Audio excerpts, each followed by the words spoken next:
Hallo dames, hier sit ons op die laaste dag van 2025.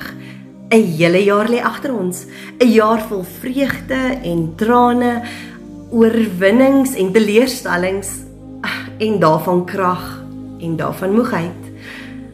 As mamas en vrouens dra ons dikwels die gewig van so baie harte op ons skouers, van ons kinders, ons mansin, ons ouersin en soms selfs die van vriende en gemeenskappe.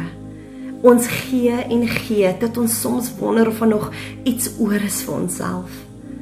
Maar vandag wil ek jou herinner aan wat die woord sê in Jesaja 40 vers 31. Maar die wat op die Here wag, kry nuwe krag. Hulle sweef met vleuels soos arende, hulle hardloop en word nie moeg nie. Hulle loop en word nie mat nie. Jy wat moeg is, jy wat wonder of jy die nuwe jaar gaan maak, die Here sien jou, hy ken elke traan wat jy in die nag gestort het, elke gebed wat jy gefluister het terwyl jy kos maak of kinders bad. Hy weet hoe jy jouself soms laaste sit, sodat almal anders eerste kom. Vandag, op hierdie laaste dag van die jaar, wil ek jou nooi om stil te word vir hom. Laat toe dat hy jou vul met nuwe krag. Jy hoef nie die nuwe jaar in te gaan met dieselfde uitgeputte hart nie.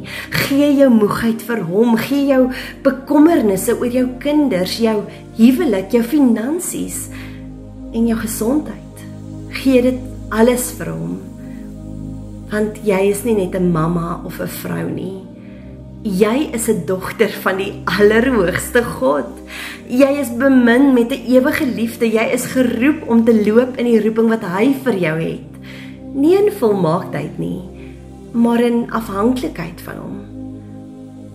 2026 wag op jou, nie net vir 'n jaar om te oorleef nie, maar as 'n jaar waarin jy kan sweef, waarin jy kan hardloop sonder om moeg te word, waarin jy kan sien hoe God jou krag vernuwe dag na dag. So wondervrou, staan vandag op, lig weer jou kop op. Kyk vorentoe met 'n verwagting. Die Here gaan saam met jou die nuwe jaar in.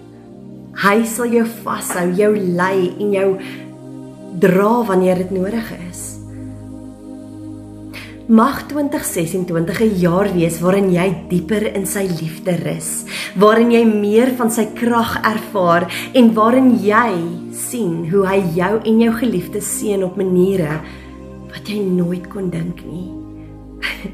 Jy is kosbaar, jy is sterk in hom, jy is genoeg. Geseënde oujaarsaand, en ek wens julle 'n vreugdevolle, kraggevulde nuwe jaar. Kom aan wondervrou, die beste lê nog voor.